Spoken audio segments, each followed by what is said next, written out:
Άγιε Εφραίμ Ισκαριώτη, πώς μπλεχτήκατε εσείς, ένας πνευματικός άνθρωπος, σε αυτές τις κτηματικές αλλαξοκολλιές με το δημόσιο? Είναι δουλειά του ακτήμονος μοναχού πατέρα Εφραίμ να παζαρεύει τη Βιστονίδα λίμνη με το Ολυμπιακό χωριό? Όπως και εσείς πιστεύω να ξέρετε, Μάλιστα. Ένα μοναστήρι δεν επιτελεί το σκοπό του εάν είναι μόνο ένα προσκύνημα. Μάλιστα. Ένα μοναστήρι δεν επιτελεί το σκοπό του εάν πηγαίνουν αρκετοί προσκυνητές και προσκυνούν την εικόνα αυτό. του πολιούχου της μονής, του προστάτου. Αφήνει κάποια χρήματα, αλλά δεν είναι αρκετά.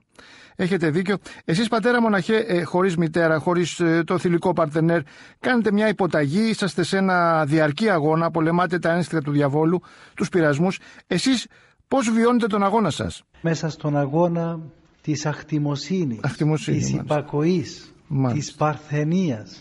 Αυτές είναι οι τρεις μεγάλες αρετές που χαρακτηρίζουν κυρίως των μοναχών. Μάλιστα. Ποιες είναι τελικά οι αρετές του μοναχισμού, πατέρα Εφραίμ? Είναι η ακτιμοσύνη, όπως μας είπατε, η προσευχή, η αγαμία. Αυτές δεν είναι οι βασικές αρετές για να επιτευχθεί η απάθεια? Η μεσιτεία που κολλάει. Αυτές οι αρετές οι μεγάλες, μάλιστα, δίνουν τις προϋποθέσεις εις των μοναχών, ναι, να μπορέσει να γίνει ο μεσίτης μεταξύ ουρανού και γης, μάλιστα, να μπορέσει να επιτύχει την απάθεια. Είναι η μεσιτεία, είναι κατά τα σγραφάς. Πατέρα Αφέντη, να σας ρωτήσω αν εσείς βλέπετε τηλεόραση, να πάμε σε πιο καθημερινά πράγματα, και δεν είστε αποκομμένος από την καθημερινότητα που βιώνουμε εμείς οι πιστοί. Από όσο γνωρίζω, έχετε τηλεοπτικό δέχτη και στο ελικόπτερό σας. Βλέπω στην τηλεόραση. Πόσο χρόνο δαπανούν οι άνθρωποι σήμερα στην τηλεόραση. Δεν έχουμε όλοι ελικόπτερα. Τι θα γίνει? Και αυτόν και ο Άγιος Κοσμάς τώρα σε αυτό εννοούσε, όταν έλεγε θα έρθει ο διάβολος σε ένα σπίτι, στα σπίτια, και θα έχει τα κέρατα του στα κεραμίδια. Ακριβώς η τηλεόραση, η οποία δυστυχώς φέρνει τα κακά μηνύματα. Έχετε δίκιο, το γνωρίζω τη ρίση αυτή του Κοσμά του Παλαβού και την έχω βάλει και στο τραγούδι μου «Χημεία και τέρατα». Τα σπίτια μας βγάλανε κέρατα στις ταράτσες.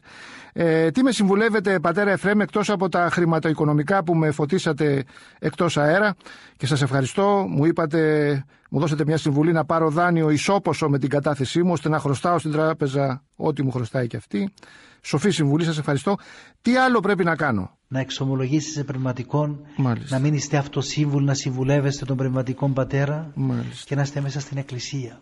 Μάλιστα. Σαν το Ρουσόπουλο.